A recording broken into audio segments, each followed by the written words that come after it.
Welcome to the new edition of ILTA TV News, ILTA Solutions Now. My name is Beth and Stuebe, and I'm the Director of Publications and Press for ILTA. And today I am pleased to introduce the teams from HBR Consulting and Keno Kozie. Did the recent Hafnium cyber attacks scare you? Because they should have. They are the latest and broadest attacks to hit law firms. In this episode of ILTA TV, we'll be talking about the attack's impact on firms and how they should be proactively preparing for the increasing volume and sophistication of cyber attacks to our industry. To discuss these issues, I'm joined by Ken Kulawiak and Jim Britt from HBR Consulting and Stan Rabin of Keno Kozie, now part of HBR. HBR provides strategic guidance and operational solutions for law firms and law departments worldwide. And Keno Kozie, as always, is a leader in providing information technology, design, service, and help desk support to law firms and law departments. Together, HBR and Keno Kozie offer law firms a wide range of technology, advisory, and managed solutions, including strategic security services, which we'll be talking about now. I'm thrilled to have you guys with me. Thank you so much for joining today. Hello. Let's start off really high level. What should law firms know most about the recent Hafnium attacks? Let's go over to you, Stan, first. Well, thanks. So the good thing to know about Hafnium is that it was a passive attack. So there was no immediate destruction, deletion, corruption, or encryption of data. However, it did open a back door for bad actors to get into your system. So while there was no immediate indication that there were bad actors in your systems, no one knows what they left behind. Did they deploy some shells, scripts, tools that would allow them access at a later time to activate whatever attack they may want to do, whether it be corrupting your data, ransoming your data, or taking over some of your systems. Once the Hafnium attack was made public, everyone was scrambling. They patched up their systems and did whatever they could do to protect them. However, this does not alleviate the risk of whatever was deployed prior to these systems being patched. And Jim, I see you're nodding your head there, so do you want to take it from there? Well, yeah, I think there was a roughly 60-day period between the initial identification of this exploit and the time that Microsoft went public with it. It doesn't mean that Microsoft knew about it for 60 days, but it does mean that there was a window of time where this virus could run rampant without much defense. And even those products that label themselves as zero-day antivirus, even the best of them only were able to protect partially against this attack. So it was serious, and in fact, it still is serious because I'm sure it's latent out there in many systems. Yeah, and what I found interesting was once Microsoft made it public and the security companies and security vendors started jumping on top of this, just the number of affected or probed systems was frightening. It was, over a 50% hit rate, and this was just extraordinarily high for a compromise like this. So it certainly opened up everyone's eyes as to what can happen. I think it's also important to remember that this attack was explicitly directed toward law firms, not exclusively, but more and more we're becoming the target for the bad guys. And I think that's important to keep in mind. It's incredibly important to keep in mind. There was a large lag between knowing that there was a problem and then having an action step taken. So what do you think are the top law concerns that firms should be looking at today? Security specific, please. Let's start over with you, Ken. For me, you just summed it up, and you heard it from Stan and Jim. It's that latency, and it's the fear of the unknown. For any security leader, I know that's a generic answer, but it's true, right? You could have the most mature information security program in place, administrative, technical, physical security controls. You could be covering the 3 tenets, the integrity, confidentiality, availability, all the good stuff that we all need to worry about as security leaders. But it's that real unknown situation that you're just not aware of. What has your employee clicked on? What have they downloaded that maybe necessarily the technology didn't catch? The vectors keep changing. The quality of the attack, the sophistication, is rising here. And for me, to go back to your original question, what's the top security concern, or what should we be doing? It really should be incident response. We've all heard this before. It's not if, it's when. And we don't want to be reactive, right? Incident response is typically reactive, but we want to be as prepared as we possibly can from a very proactive standpoint as it relates to incident response, so that reaction is buttoned up. And I really think that's one of the most important things that we need to be thinking about here. Jim, I know you and I have talked about this countless times. Well, yeah, and I think that in our industry, no matter, how large the largest law firms feel and look to us who've been in this field for a long time, we're relatively small businesses compared to the rest of the world. And the amount of money that any firm can invest in staffing, in technologies, is somewhat limited. I mean, we're not talking about multinational organizations, at least on the global scale of large corporations. So I think this is a moment not to let the guard down, to maintain the investments, and to keep awareness top of mind. I think to Ken's point, I think we're really trying to get the word out that you may have already been breached. I think you've heard that, and that mitigation is probably something that you really need to take up and think about if you haven't already. It's certainly something that we should talk about from a technology perspective as well. So, Ken, we'll start with you. What emerging technology capabilities should law firms consider in the eventuality that they either have been or will be attacked? Well, that's the scary part, right? So, if we go back 15 years, it was one every year, a 0 day every year that we were worrying about. And this year has been, quite frankly, absolutely ridiculous for any security leader. I'm not sure if I'm getting a full night's sleep any night, because you're constantly worrying about these things. It's on a monthly or weekly basis that we're hearing about something new that we need to worry about and we need to address. And it almost feels like you're constantly playing defense instead of being a little bit more offensive about our thought process here. And I think there's a lot of technologies that are out there now that are kind of on the forefront where maybe we make that pivot.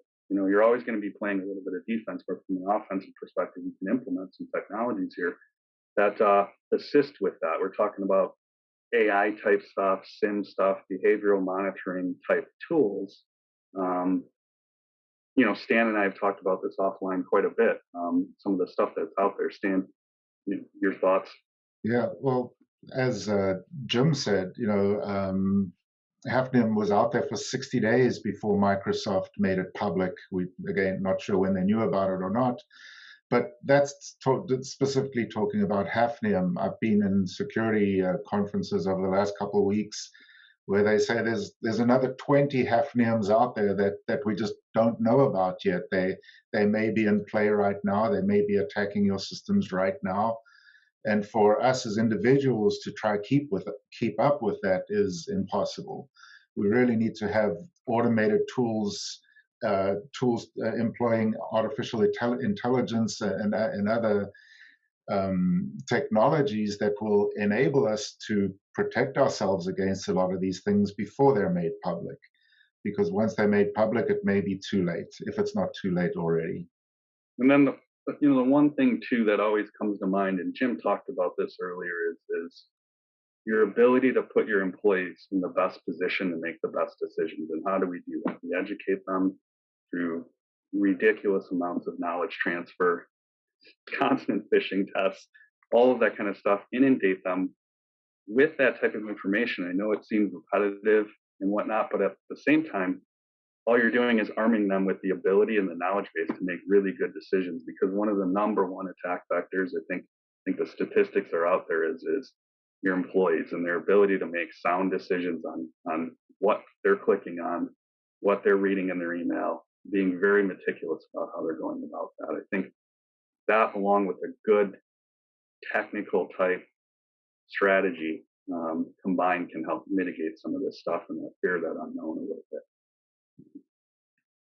As we were talking earlier in our conversation before we began recording, Jen, you said something about, employees being in Starbucks, the idea that, we were trying to do some work. It's a pandemic. Everybody's at home, and it's been a little bit difficult, trying to not corral people, but really kind of get a handle on the networks more than anything else. So how should law firms be looking at security moving forward if we can go back to a Starbucks and sit down and grab a cup of coffee?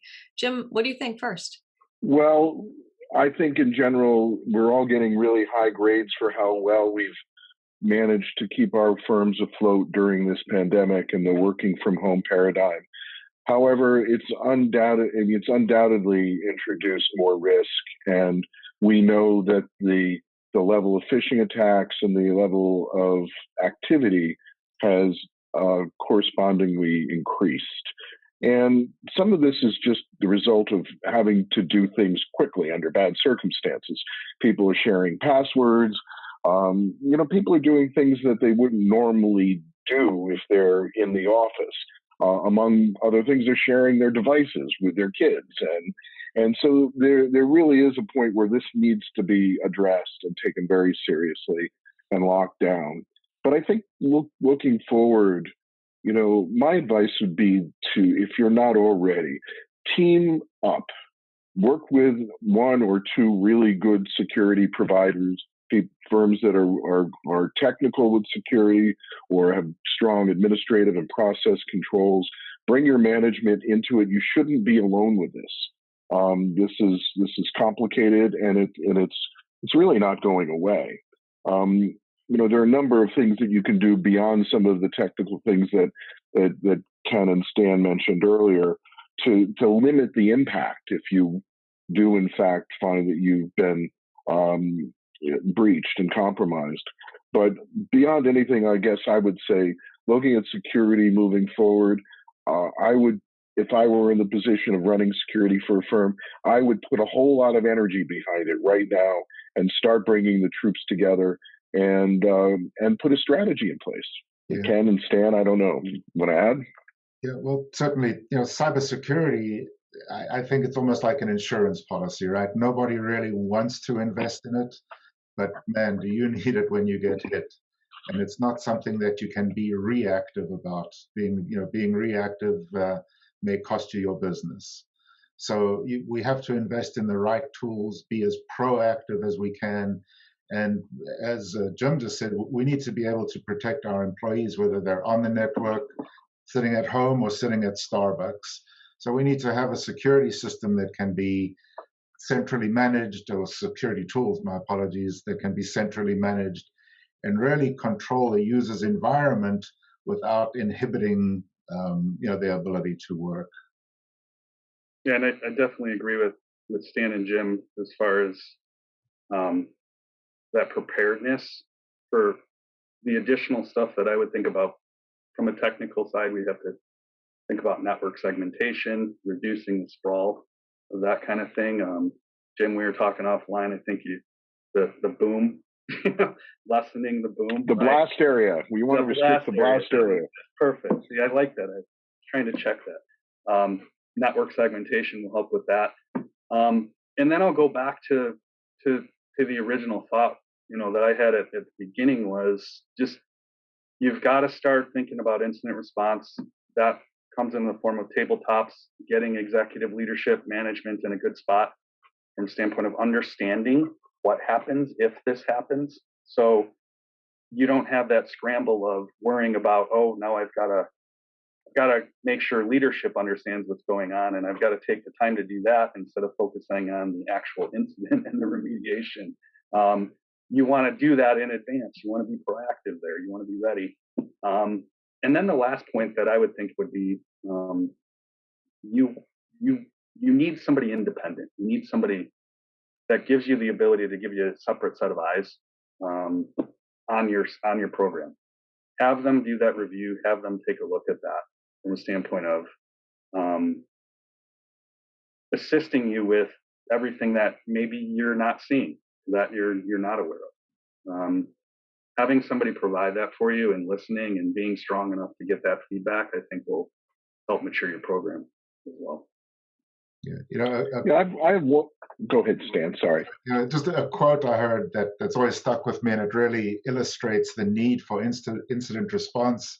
It's actually from Mike Tyson, And he says, everyone thinks they've got a plan until they get punched in the face. So, don't get punched in the face and then worry how you're going to handle your cybersecurity. Rather know exactly what you're going to do if you get hit. Yeah, and I've worked with clients who've said to me, I don't think we have anything that they'd want to steal. I mean, and that perspective is alive and well out there. And I would turn it around and say, what would your clients think about that? Would they feel the same way about their data? And then add the dimension of ransomware. Would your firm pay the money, or would they, want to face the embarrassment of having that become well known that you were attacked? And that's the reality today. It's not just about stealing state secrets. There's a whole realm of critical and criminal behavior associated with this, and we're all at risk. I know that's not a pretty cheery way to sum up, but I think it's important to keep this in mind. Well, we're talking about modern day boogeymen, the monsters in the closets, the things that we don't, as adults, want to, kind of stick a foot out under the covers at night. But some firms and some in legal really still don't think that they're targets. As we close, let's dive into that. Gentlemen, how do you think we're going to handle that moving forward? Well, there are two types of attacks. There's a targeted attack, where Hafnium in particular did target law firms, and there's also the drive-by. Let me just shoot these people some emails and see if anyone's stupid enough to click. So, educating your users, making sure they know what to click on, what not to click on. And to Jim's point, you may not have any information that's really valuable to a hacker or someone, but man, if they encrypt that, you're out of business. And then you need to make a decision. Do I want to pay this ransomware, or do I want to shut my doors? Because even the ransomware attacks are getting smarter, where before they corrupt your data, they go look for your backups and corrupt your backup systems. So you've really got no way to recover what you had. Ken or Jim, any other words as we close out hopefully the Dora and the monster in the closet? I'll give credit to Stan in our earlier talks. I mean, he changed my way of thinking, even not even the if not or when as it relates to Hafnium. It's when was it, right? Or how did you put it, Stan? It was cool how you put it. It's not when, but it's what. Yeah, when? How long ago? How long ago? That's right. So again, that fear of the unknown. Yeah, and I just want to thank ILTA TV for having this moment here where we can talk about this. It's something that, even when I was primarily in a security role, it's hard to keep it fresh. It's hard to keep, other than the worry, other than the lack of sleep.